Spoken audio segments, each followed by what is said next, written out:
केटाकेटीले मोबाइलमा के हेर्छन् भनेर जान्ने कोसिस गर्नुभएको छ। गुगल, क्रोम, ओपेरा मिनी आदि ब्राउजरको हिस्ट्री चेक गर्ने गर्नुभएको छ। च्याट हिस्ट्री हेर्ने गर्नुभएको छ। प्रिय अभिभावकज्यूहरू नमस्कार।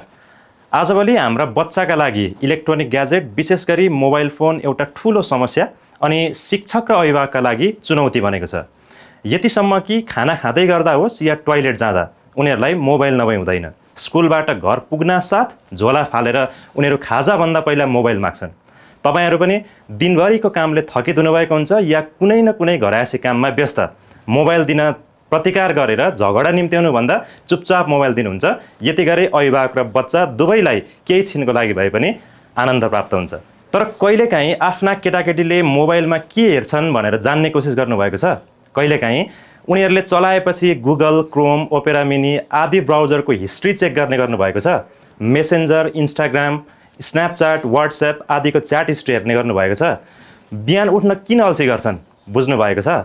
अन्य शारीरिक क्रियाकलाप भन्दा धेरै डिजिटल दुनियाँमा किन दिन प्रतिदिन मग्न हुँदै गइरहेका छन् जान्ने कोसिस गर्नुभएको छ। यदि छैन भने यी कुराहरू तत्काल गरिहाल्नुहोस् है, नत्र पछुताउनु पनि पर्ने हुनसक्छ। माफ गर्नुहोला, मैले पढाउने केही केटाकेटीका यी सबै कुराहरू अभिभावकको अनुमति बिना नै मैले हेरेको छु। त्यहाँ जे देखेँ, जे भेटेँ त्यसले मलाई निशब्द बनायो। आश्चर्य र भय दुवैले एकैसाथ पिर्योल्यो। तपाईँ हामीलाई सधैँ बच्चा लाग्ने हाम्रा छोराछोरी हुर्किसकेछन्। तपाईँ हामीले सोचेभन्दा धेरै परिपक्व भइसकेछन्। त्यसैले मैले धेरै केटाकेटीको मोबाइल नियन्त्रणमा पनि लिएको छु। कक्षा 5 सम्म पढ्ने बच्चाहरूले विशेष गरी युट्युबमा कार्टुन या त सर्ट्स मात्र हेर्ने गर्छन्। यसले खासै ठुलो ठोस समस्या निम्त्याउँदैन, बस पढ्ने र गृहकार्य गर्ने समय नपुग्न सक्छ। तर कक्षा 6 भन्दा माथिका बच्चाहरूका लागि मोबाइल फोनको प्रयोग यतिमा मात्र सीमित छैन।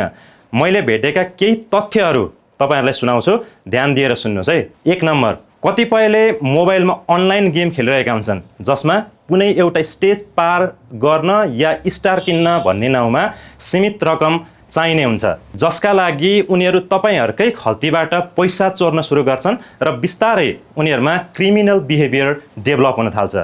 नम्बर 2, शारीरिक परिवर्तन र क्युरियोसिटीका कारण उनीहरूले विभिन्न एडल्ट साइट्सहरू खोलेर अश्लील भिडियो र फोटोहरू हेरिरहेका हुन सक्छन्, जसले उनीहरूको माइन्ड डिस्टर्ब हुन सक्छ। त्यति मात्र होइन, आफ्नै साथी, दिदीबहिनी, दाजुभाइहरूप्रति गलत दृष्टिकोण बन्न सक्छ र अन्त्यमा दुर्घटना निम्तिन सक्छ। कतिपयले गर्लफ्रेन्ड र बोयफ्रेन्डका नाउँमा रातभरि एकअर्कासँग च्याट गरेर बसेका हुन सक्छन्। परिणामस्वरूप पढाइ बिग्रिन्छ, निन्द्रा पुग्दैन, बिहान ट्युसन कोचिङ जान मान्दैनन् अनि आफ्नै बुवा आमासँग रिसाउन, झर्किन र दूरी कायम गर्न थाल्छन्, किनकि उनीहरुमा मेरो बोयफ्रेन्ड या त गर्लफ्रेन्ड नै सबैभन्दा प्यारो मान्छे हो भन्ने भ्रम पैदा हुन थाल्छ। नम्बर 4, मेसेन्जरमा ग्रुप बनाई कक्षाको अलि जान्ने साथीसँग गृहकार्य मागिरहेका हुन्छन्, जसका कारण उनीहरुमा पढ्ने र खोज्ने बानी कम हुँदै जान्छ। त्यसैले उनीहरूले कक्षाको पर्फर्मेन्समा भन्दा परीक्षामा सोचे जति अङ्क ल्याउन सक्दैनन्। यी त केवल 3-4 वटा प्रतिनिधि उदाहरणहरू मात्र हुन्। यस्ता उदाहरणहरू थुप्रै छन्, यस्ता समस्याहरू थुप्रै छन्। यति बुझ्नुहोस् कि मोबाइल र इन्टरनेटको अनियन्त्रित प्रयोगले तपाईँ हाम्रा केटाकेटी नराम्रो भड्खालोतिर निर्देशित भइरहेका छन्। कृपया यो विषयलाई गम्भीरतापूर्वक लियौँ र तत्काल एक्सनमा आउँ। सम्झाउन पर्ने हो कि फकाउन पर्ने हो कि डर देखाउनु पर्ने हो या 2-4 झापट लगाउनु पर्ने हो, गरौँ। हाम्रा छोराछोरी हुन्, हाम्रो अधिकार छ।